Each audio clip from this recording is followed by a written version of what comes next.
کیا کوئی نصیحت حاصل کرنے والا ہے؟ پھر دیکھو میرا عذاب اور میرا ڈرانا کیسا ہوا، اور ہم نے قرآن کو نصیحت حاصل کرنے کے لیے آسان کر دیا ہے۔ اللہ تعالیٰ کیا بولتے ہیں؟ قرآن کو نصیحت حاصل کرنے کے لیے آسان کر دیا ہے۔ آج مسلمان بولتے ہیں کہ ہم قرآن کو نہیں سمجھ سکتے، قرآن کو آیتوں کو نہیں سمجھ سکتے، لیکن اللہ تعالیٰ کیا فرما رہے ہیں؟ وَلَقَدْ يَسَّرْنَا الْقُرْآنَ لِلذِّكْرِ فَهَلْ مِن مُّدَّكِرٍ، اور ہم نے قرآن کو نصیحت حاصل کرنے کے لیے آسان کر دیا ہے، سو کیا کوئی نصیحت حاصل کرنے والا ہے؟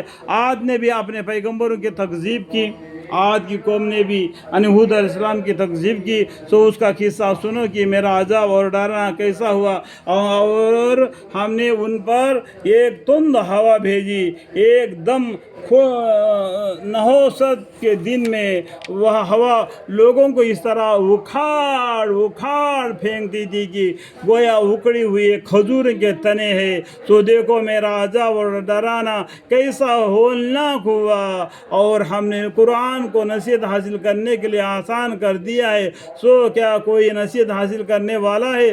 سمود نے بھی پیغمبروں کی تکذیب کی اور کہنے لگے کہ کیا ہم ایسے شخص کا اتباع کریں گے جو ہماری جنس کا آدمی ہے اور اکیلا ہے؟ تو اس صورت میں ہم بڑے غلطی اور بلکہ جنون میں پڑ جاوے۔ کیا ہم سب میں سے منتخب ہو کر اسی پر وہی نازل ہوئی ہے؟ ہرگز ایسا نہیں، بلکہ یہ بڑا جھوٹا اور بڑا شکی باز ہے۔ اس پیغمبر کو ان لوگوں نے اس طریقے سے کہا دیا کہ یہ بڑا جھوٹا اور شکی باز ہے، ان کو عنقریب مرتے ہی معلوم ہو جائے گا کہ جھوٹا اور شکی باز کون تھا۔ اور ہم اونٹنی کو نکالنے والے ہیں ان کے آزمائش کے لیے، تو ان کو دیکھتے بھالتے رہنا اور صبر سے بیٹھے رہنا، اور لوگوں کی یہ بتلا دینا کہ پانی کنویں کا ان میں کا بانٹ دیا گیا ہے، ہر ایک باری باری والا حاضر ہو کرے گا۔ سو انہوں نے اپنے رفیق قدرے کو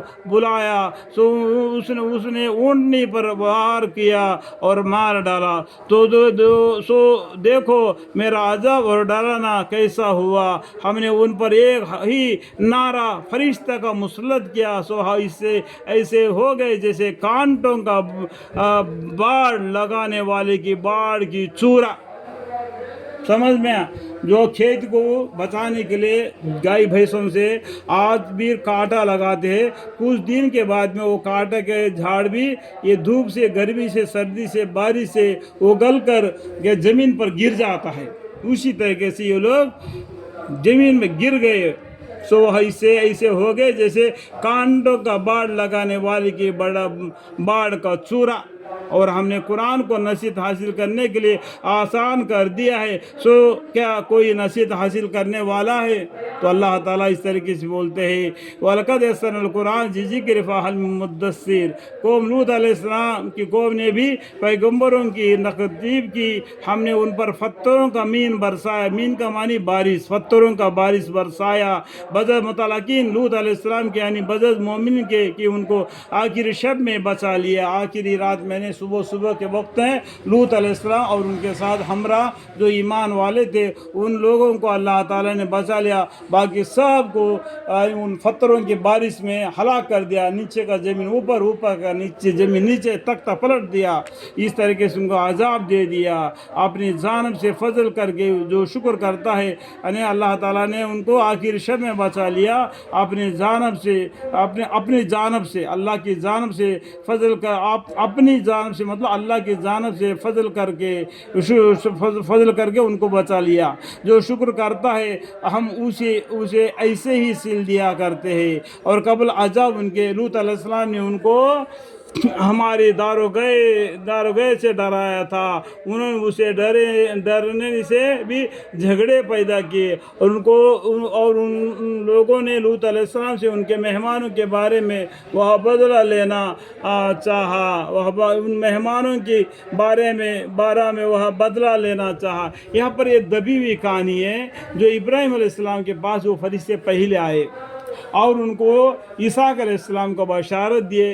ابراہیم علیہ السلام سے بولے ہم لوط علیہ السلام کی قوم کی طرف جانے والے ہیں, وہاں پر وہ لوگ بہت شرارت کرتے ہیں, وہاں ان کے جو شرارت کرنے والوں کو ہم عذاب دیں گے, اور جو اللہ پر ایمان لائے اور ان کو بچا لیں گے, اور ان کی بیوی بھی ان عذاب میں مبتلا ہو جائے گی. یہ دبی ہوئی بات ہے کہ وہ اس سے پہلے قرآن میں بتا چکے ہیں. اللہ تعالیٰ یہاں تک کہ بیان کے درمیان میں سے کوئی بھی غلطی کو ہوتا ہے تو مجھے معاف فرمائے. آمین.